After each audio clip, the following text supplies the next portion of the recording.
जीवात्मा और प्रकृति, हमारी बात अभी रह गई थी।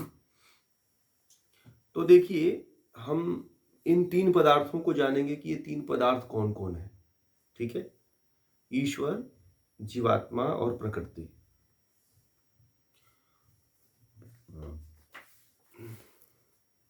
ईश्वर क्या है?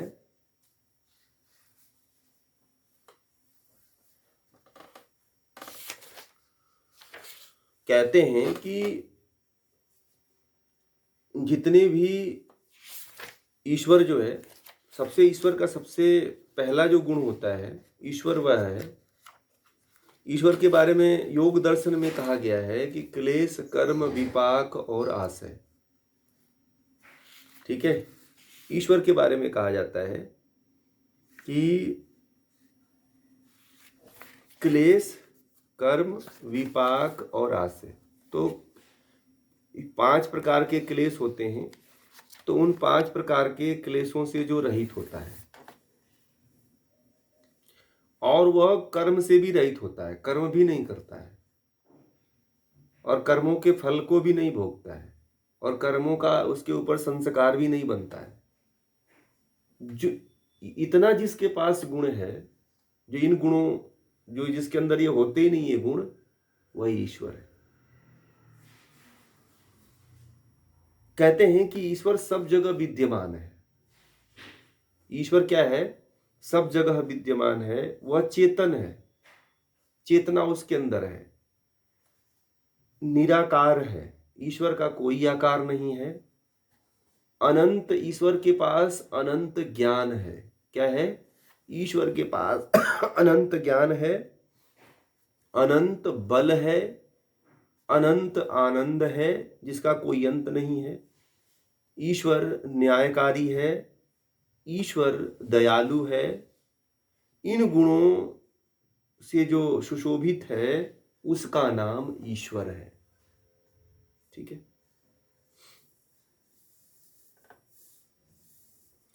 ईश्वर का कोई गुण नहीं होता, मतलब सत रज तम, इन गुणों से ईश्वर परे होता है, इसलिए ईश्वर को निर्गुण कहा जाता है। और हम लोग जो है, हम लोग मनुष्य जीवात्मा में हमारा जो शरीर बना हुआ है 3 गुणों से बना हुआ है। सत रज तम हमेशा हावी होता है हमारे ऊपर जो है, क्योंकि हम इन 3 गुणों से ही बने हुए हैं, इसलिए वो हावी रहता है हमेशा। ईश्वर जो है हमें क्या करता है? हमारे कर्मों का फल देता है, ठीक है? और हमें जन्म देता है, हमारा और हमारे मृत्यु का कारण बनता है, ठीक है?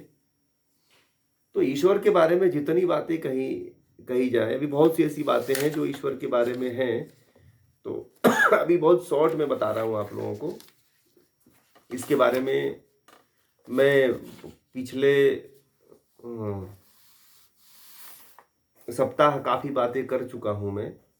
तो कभी और जब आप लोग इसका हम 3 दिन का वेबिनार रखेंगे जिसमें ईश्वर, जीवात्मा और प्रकृति का पूरा डिटेल वर्णन करेंगे।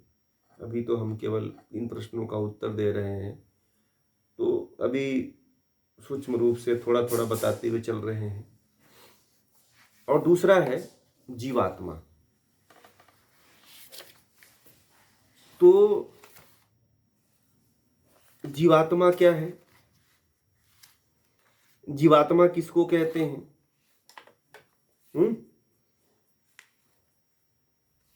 तो है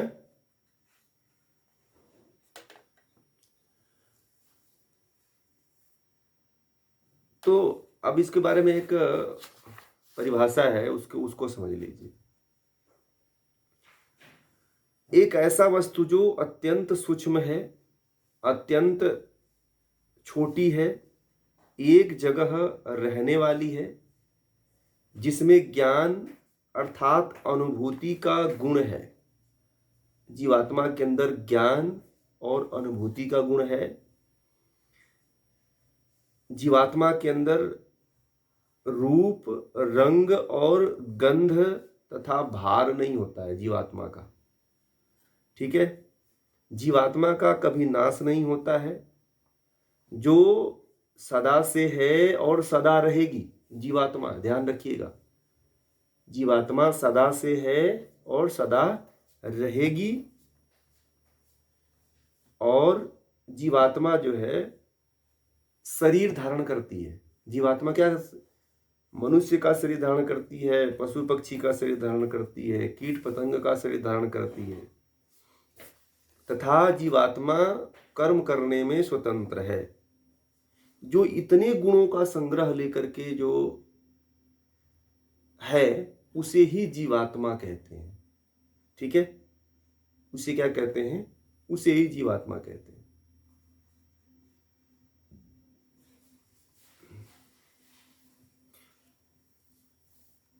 ठीक है, ये जीवात्मा है। सिंपल, साधारण रूप से, सरल तरीके से बस इतना समझिए। अब आता है कि प्रकृति क्या है। तो प्रकृति किसको कहते हैं? तो प्रकृति के बारे में कहा मैंने कि प्रकृति जो है 3 गुणों से बनी हुई है, सत रज तम।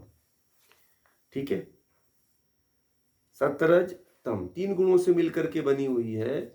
और यह अभी किसके रूप में है? अणु के रूप में, परमाणु के रूप में। प्रकृति किसके रूप में है? मूल प्रकृति। मूल प्रकृति जो है परमाणु के रूप में है। आज का विज्ञान जो है मात्र अभी केवल 3 तत्वों को ही जान पाया है। प्रकृति के कुल 25 तत्व होते हैं। कितने?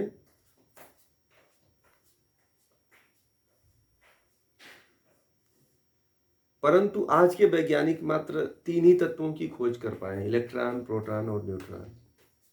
अभी आगे नहीं पढ़े वो। ठीक है, अभी बहुत उनको समय लगेगा यहाँ तक पहुंचने में। परंतु हमारे ऋषि मुनि इतने महान रहे हैं, इतने उच्च रहे हैं, इतने श्रेष्ठ रहे हैं कि इसके उच्चतम गहराइयों तक पहुंचे हुए हैं। और हमें एक ऐसा दर्शन, एक ऐसा विज्ञान हमें दिया है जिसका हम हमेशा ऋणी रहेंगे। ठीक है, तो प्रकृति प्रकृति से जो है सबसे पहले जो है बुद्धि की उत्पत्ति होती है, मूल प्रकृति से। ठीक है, जो मूल प्रकृति जो है, जो परमाणु की जो बात कर रहे हैं, उससे जो है सबसे पहले बुद्धि उत्पन्न होती है। क्या उत्पन्न होता है? बुद्धि। बुद्धि के बाद जो है अहंकार उत्पन्न होता है। ठीक, अहंकार के बाद जो है कहते हैं कि अहंकार से जो है सत रज तम 3 तत्वों की उत्पत्ति होती है। और इन 3 तत्वों में सत्य से जो है मन की उत्पत्ति होती है, 5 ज्ञानेंद्रियों की उत्पत्ति होती है और 5 कर्मेंद्रियों की उत्पत्ति होती है। रज से कोई तत्व की उत्पत्ति नहीं होती है। तम से जो है 5 तन मात्राएं उत्पन्न होती हैं, जिनका नाम है शब्द, स्पर्श, रूप, रस, गंध। ठीक है, और इन 5 तन मात्राओं से आकाश, पृथ्वी, जल, अग्नि, वायु, ये 5 महाभूतों की उत्पत्ति होती है। और इन 5 महाभूतों से जो है ये हमारा शरीर बनता है। ठीक है, जो आप का शरीर है, मेरा शरीर है। ठीक है, तो ये प्रकृति, इसको सृष्टि भी कहते हैं। ठीक है, प्रकृति के उपादान कारण है ये। ठीक है, प्रकृति के कहते हैं कि मूल प्रकृति के ये विकृति है, उसकी विकृति इसको कहा जाता है, जिससे हम बन गए, आप बन गए। ठीक है, और एक चीज और बता दूं, जो हमारे भीतर आत्मा है, जो इस शरीर के अंदर आत्मा है, उसका कोई लिंग नहीं होता है। इस शरीर का लिंग भले होता है। आप लोग ये मत समझ लेना कि जो स्त्री है तो स्त्री ये मत सोचे कि मैं स्त्री ही रहूंगा। ठीक है, या मैं स्त्री ही हूं। क्यों? क्योंकि आत्मा का कोई लिंग नहीं होता है, आत्मा अलिंग है, केवल शरीर का लिंग होता है। ठीक है।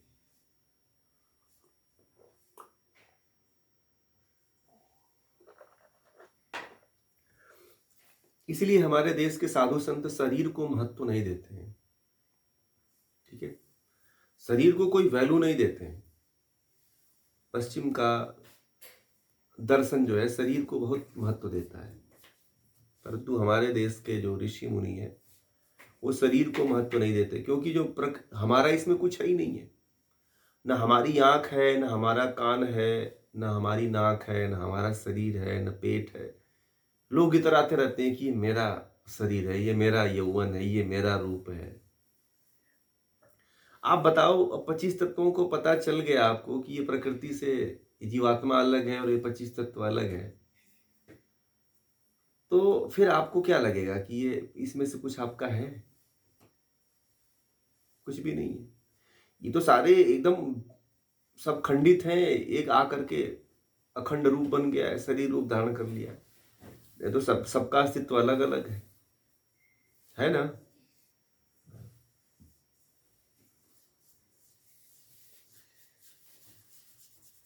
तो ये 3 पदार्थ हैं। ठीक है। इन 3 पदार्थों को अभी तो हमने मात्र केवल एक टाइटल बताया आपको। इन 3 पदार्थों को जानने के लिए हमारा पूरा वेद है, वेद के बाद पूरे उपनिषद है। ठीक है। पूरे दर्शन है। ठीक है। पूरे वेद के अंग हैं, वेद के उपांग हैं, है ना? ये सब जो है मिल करके इन 3 पदार्थों के बारे में और इन 3 पदार्थों को जानने में हमारी मदद करते हैं। और जो व्यक्ति इन 3 पदार्थों को सही रूप से जान जाता है वो शरीर से छूट जाता है और वही व्यक्ति इस संसार सागर से जीते जी मुक्त हो जाता है। एक जन्म हमारे माता पिता के द्वारा होता है और दूसरा जन्म हमारा ज्ञान के द्वारा होता है। जब हमें ज्ञान प्राप्त हो जाता है तो हम द्विज हो जाते हैं। क्या हो जाते हैं? द्विज। समझ में आ गया?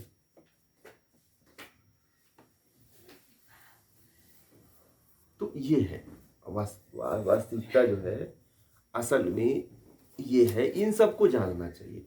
इनको जान लेते हैं तो सभी तरह के दुख से छूट जाएंगे। और वास्तविक आध्यात्म इसे ही कहते हैं। आध्यात्म किसको कहते हैं? जिसमें आत्मा,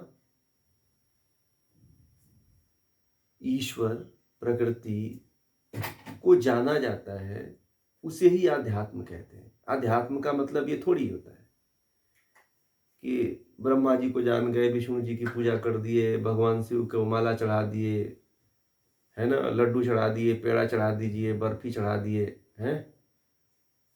ये पूजा थोड़ी होता है। कथा कहलवा दिए, भंडारा करवा दिए, इससे अध्यात्म में थोड़ी, अध्यात्म का कोई लेना देना नहीं। ये तो केवल व्यक्ति का भोग है, ये अध्यात्म ही नहीं है। आध्यात्म के धरातल पे मात्र 1-आध% लोग पहुंच पाते हैं। अब जिसको ज्ञान है वो, जिसको ज्ञान नहीं है वो तो फिर भटक ही रहा है। समझ रहे हैं?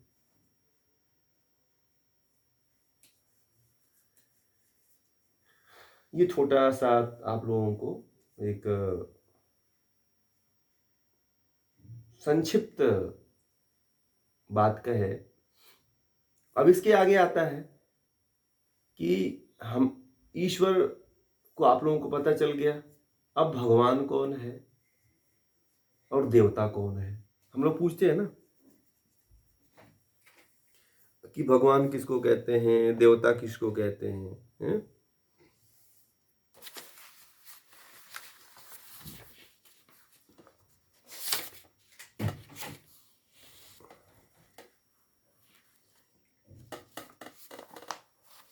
तो मैंने बताया था ना कि भगवान किसको कहते हैं। कौन बताएंगे? भगवान भग धातु से बना है, जिसके 6 अर्थ होते हैं। बताइए। ऐश्वर्य और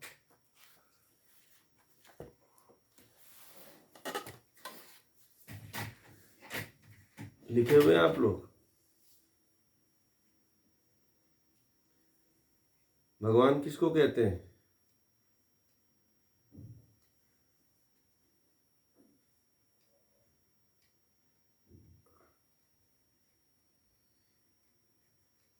बताइए।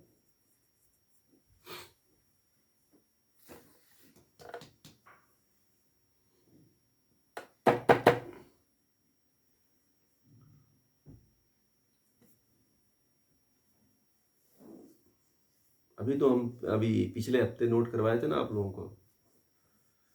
सुनीता जी बताइए, क्या नोट करवाए थे?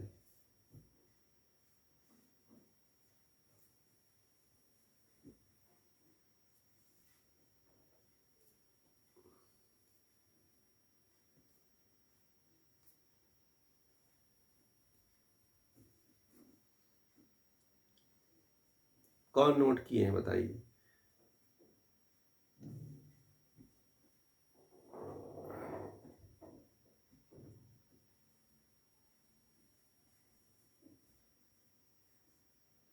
ऐश्वर्य, ज्ञान, वैराग्य, है ना, ऐश, त्याग, श्री, है ना,